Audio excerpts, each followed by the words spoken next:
음식 아무거나 조사해도 유해물질은 극미량이지만 다 있습니다. 가장 위험한 음식 하나를 꼽자면 발암물질인 카드뮴이 가장 많이 검출되는 게 바로 였습니다. 아무래도 오염은 육지로부터 가장 가까운 데서 양식하다 보니까 기본적으로 유해물질이 더 많이 축적되어 있을 수밖에 없는 거죠. 그러면 아예 끊으면 살아야 될까요? 일단 노출해서 줄이시되 가급적이면 팔팔 끓여서 드시는 것이 가장 좋다.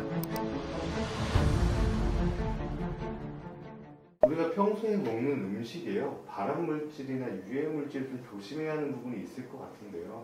어떤 것들이 있나요? 여러분이 드시는 음식 아무거나 조사해도, 정말 아무거나, 농산물, 수산물, 축산물, 가공식품 어떤 걸 조사해도 유해물질은 극미량이지만 다 있습니다. 없는 건 없어요. 뭐 중금속이든 과불암이든 조금씩은 다 미량이지만 정도의 차이만 있을 뿐이지 기본적으로 다 관찰이 된다 보시면 됩니다. 그렇기 때문에 정부에서 다 관리하는 거고요. 그래서 뭐든지 여러분들이 독성은 노출량과 노출 횟수와 관련되어 있습니다. 그래서 아무리 위험한 것도 노출량이 적으면 걱정하셔도 돼요. 근데 제법 안전하다고 알려진 거지만 너무 많이 먹으면 그 안에 극미량이 있는 유해물질이 더 많이 우리 몸에 쌓이게 되겠죠. 그러니까 너무 극미량 있는 거라 하더라도 너무 많이 먹게 되면 또 위험할 수 있다. 이런 것도 꼭 기억하실 필요는 있겠습니다. 그래서 위험한 것들에서 하나 제가 알려드릴 예정이고요. 위험하다 알려진 것들은 좀 노출량과 노출 횟수를 좀 줄이실 필요가 있다라고 보시면 되고요. 가장 위험한 음식 하나를 꼽자면 기본적으로 딱 이것만 기억하시면 됩니다. 화학한 입장에서 보면 유해화학물질이 가장 많이 발생하는 건 바로 지지고 볶고 튀기고 굽는 거. 꼭 기억하셔야 됩니다. 지지고 튀기고 굽는 거. 이런 과정에서 유해화학물질이 가장 많이 발생합니다. 대표로 다원 방향조 탄환수는 말할 것도 없고요. 아크릴아마이드 같은 거라든지 또 그 외에 수많은 어떤 분해 생성물들이 많은데요. 우리 몸에 들어왔을 때 좋은 게 없습니다. 그럼 이렇게 질문하세요. 열을 안 가고 생 것만 먹어야 되느냐? 그렇지 않습니다. 열을 가야 된다면 그냥 팔팔 끓이는 기준으로, 물은 100도를 안 넘어서잖아요. 거기다 이것저것 집어넣어도 100도를 크게 안 벗어납니다. 그 상태에서 팔팔 끓이는 걸 기반으로 열을 가하는 거죠. 그 다음에 뭔가 열을 가야 되는 나물이라면 팔팔 끓는 물에 데치는 거죠. 그런 식으로 하는 게 가장 유해화학물질이 안 나온다라는 거 꼭 기억하실 필요가 있겠습니다. 실제로 좀 근거도 있습니다. 오키나 장수촌 분들, 명성 나이던 시절에 식습관 조사해 보니까 어땠습니까? 화려한 음식을 드셨던 분들이 아니에요. 그분들이 뭔가 대단한 걸 먹은 게 아니라 안 좋은 걸 안 드시더라고요. 그러니까 기본적으로 다 음식들이 정갈했다라는 거죠. 지지고 볶고 튀고 굽는 요리가 거의 없더라고요. 이게 핵심이었습니다. 근데 거꾸로 그 명성 나이던 시절의 그 자녀 세대들, 지금은 그분들이 평균 수명 다 깎아먹고 있습니다. 그 자녀 세대들이. 심지어 체형도 다 바뀌었어요. 식습관이 바뀌니까 그렇게 체형도 바뀌고 성인병을 달고 다니시더라. 그만큼 먹는 게 제일 중요하고, 특히 먹는 것 중에서도 정갈한 음식 비중이 높을수록 좋다라는 거. 일단 그걸 꼭 기억하시기 바라겠습니다. 저희가 흔히들 이제 과자를 좀 조심해야 한다고 얘기를 많이 하잖아요. 과자가 몸에 안 좋은 건 사실인지, 실제로 유해물질이 얼마나 나오는지 궁금합니다. 과자가 일단 튀긴 거기 때문에 튀긴 음식에서 발생한 어쩔 수 없이 유해물질이 있는 건 사실인데요. 근데 그거보다 최근에 더 이슈가 됐던 게 있습니다. 바로 국민과자라고 불리는 새우깡, 꽃게랑에서 미세 플라스틱이 너무 많이 나온 거예요. 그게 오히려 이슈였습니다. 일단 어떤 기자분이 새우랑 꽃게를 원료로 만드는 게 새우깡, 꽃게랑, 당연히 바다가 오염되어 있으니까 그런 과자에서 미세 플라스틱이 많이 나오지 않을까 라고 이제 가설을 세우고 공식 기관에 의뢰를 합니다. 그랬더니 충격적인 결과가 나옵니다. 새우깡 한 봉지에서 미세 플라스틱이 1000개 이상 나온 거예요. 꽃게랑도 비슷하고요. 그래서 너무 놀라웠던 거죠. 근데 더 충격적이었던 건 뭐냐면 기준 크기가 20 마이크로미터였습니다. 20 마이크로미터 이상만 봤더니 1000개 이상이었다는 얘기거든요. 그럼 거꾸로 얘기해 보겠습니다. 20 마이크로미터 미만까지 관찰했으면 몇 개가 나왔을까요? 수천 개, 10,000개 넘어도 이상하지 않았다는 뜻입니다. 그만큼 많은 양이 관찰됐다는 거죠. 그럼 미세 플라스틱이 왜 이렇게 많이 나왔는가? 정말 새우로부터 나왔을까? 아니면 꽃게에서 나왔을까라고 봤을 때 그건 아닙니다. 거기서 나오는 거는 극미량이고요. 실제 많이 나오는 건 바로 포장재에서 나온 겁니다. 실제로 새우깡에서는 미세 플라스틱 중 PP, 폴리프로필렌이 제일 많이 나왔고요. 꽃게랑은 PE, 폴리에틸렌이 제일 많이 나왔습니다. 왜 이렇게 차이가 났을까요? 그 이유가 있습니다. 새우깡 내부 코팅제는 PP였고요. 꽃게랑 내부 코팅제는 PE였습니다. 그 상태에서 과자가 당기고 계속 흔들어지잖아요. 계속 이동하는 과정에서 흔들어지고. 그래서 계속 지속적인 기름진 것들이나 이런 것들이, 거친 것들이 마찰이 일어나다 보니까 조금씩 떨어져 나왔던 거죠. 그게 바로 미세 플라스틱이었던 겁니다. 미세 플라스틱 괜찮지 않네 이렇게 생각할 수도 있는데, 미세 플라스틱 관련된 독성은 지금 연구가 쏟아지고 있습니다. 근데 아직까지 정부는 전 세계적으로 이걸 유해물질로, 화학물질로 지정은 안 해놨어요. 그래서 어떤 규정이 없는 건데요. 근데 이런 독성류가 계속 지속적으로 쌓이다 보면 언젠가 대한민국도 어떤 기준치를 마련할 가능성이 큽니다. 예를 들어서 새우깡 한 봉지에서는 미세 플라스틱이 절대 500개를 넘으면 안 된다. 뭐 예를 들어서 뭐 그런 규정이 마련될 수도 있습니다. 그렇기 때문에 기본적으로 노출 최소화하는 게 좋고요. 미세 플라스틱 독성은요, 여러분들 그냥 간단히 말씀드리면 많이 먹었을 때 뭐 암과 관련된 뭐 자료들, 뭐 심혈관 질환과 관련된 자료들, 뭐 그다음에 장내 미생물 중요하잖아요. 미생물을 교란시킨다는 그런 자료들, 연구가 너무 많습니다. 그러니까 최대한 노출을 최소화해야 된다는 것만 기억하시길 바라겠습니다. 에어프라이어 건강에 안 좋은 건가요? 뭐 때문에 이런 얘기가 나오는 건가요? 일단 에어프라이어 자체가 문제가 있다면 정부가 못 팔게 했을 겁니다. 전 세계적으로 에어프라이어는 널리 팔리고 있는 그런 제품이죠. 그 제품은 아무 문제가 없습니다. 그럼 뭐가 문제가 되냐면 자꾸 어떤 소문이 나오는 이유는 뭐냐면 바로 온도 때문입니다. 결국 온도를 내가 어떻게 세팅하느냐에 따라서 결과는 달라진다. 이렇게만 기억하시면 돼요. 예를 들어 보겠습니다. 탄수화물이 좀 많다고 알려진 음식들 있죠. 뭐 감자라든지 예를 들어서 고온에 노출되게 되면 특히 120도입니다. 120도가 넘게 되면 복잡한 화학 반응을 통해서 아크릴 아마이드라는 게 필연적으로 생길 수밖에 없어요. 아크릴 아마이드라는 성분은요 그냥 발암물질입니다. 국제암연구소 기준으로 봐도 2A 등급일 정도 높은 등급이고요. 그 튀긴 음식 안 좋다는 얘기 다 한 번쯤 들어보셨잖아요. 지속적으로 노출되면 안 좋은 건데 바로 그 영향을 주는 게 바로 아크릴아마이드라고 보시면 됩니다. 그래서 정부도 지침도 있어요. 제가 절대 공포를 조장하는 게 아닙니다. 시약처의 지침도 있습니다. 뭐 돈가스라든지 뭐 이것저것 뭐 에어프라이어 돌릴 때 온도 세팅을 가급적이면 190도로 해라. 뭐 190도 몇 분, 190도 몇 초, 뭐 이런 식으로 나름 보도자료까지 낸 바가 있습니다. 이런 권장사항도 있고요. 그만큼 온도가 중요하다는 뜻입니다.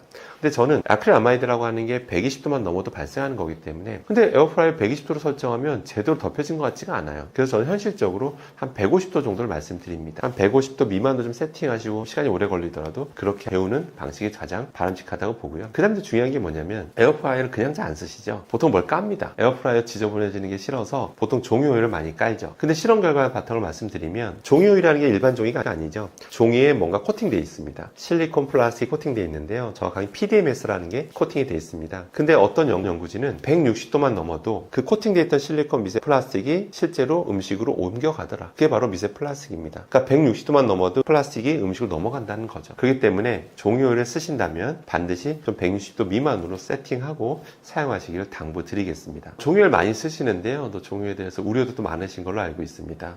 종이오일 자체가 뭔가 위험한 걸까요? 그건 아닙니다. 그 자체가 위험한 거였으면 역시 정부가 못 팔게 했을 겁니다.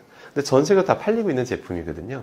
그래서 그 자체는 괜찮습니다. 근데 문제가 있습니다. 바로 잘못된 사용 방법이 문제가 되는 겁니다. 예를 들어 보겠습니다. 보통 여러분들 제품을 사시면 종이오일 겉면에 뭐라 적혀 있냐면 뭐 내열 온도 200, 내열 온도 230도 이렇게 보통 적혀 있거든요. 그러면 야 내열 온도 220도면 뭐 걱정할 필요가 없겠네 이렇게 생각할 수가 있습니다. 그런데 내열 온도라고 하는 건 뭐냐면 분해가 본격적으로 일어나는 온도고요. 그보다 더 낮은 온도에서도 미세하게 떨어질 수가 있어요. 그게 바로 미세 플라스틱인 거거든요. 그래서 160도만 넘어도 아까 이렇게 떨어져 나올 수 있다라고 말씀드렸습니다. 그런데 우리가 프라이팬에다가 종이오일을 깔고 거기다 굽는 경우들이 있어요. 그럼 어떤 일이 벌어지냐면 프라이팬 불판 표면 온도가 200도 이상으로 순식간에 올라가거든요. 그 상태에서 종이오일을 깔고 우리가 이제 음식들이 마찰이 일어나게 되면 더 많은 양의 미세 플라스틱이 떨어져 나옵니다.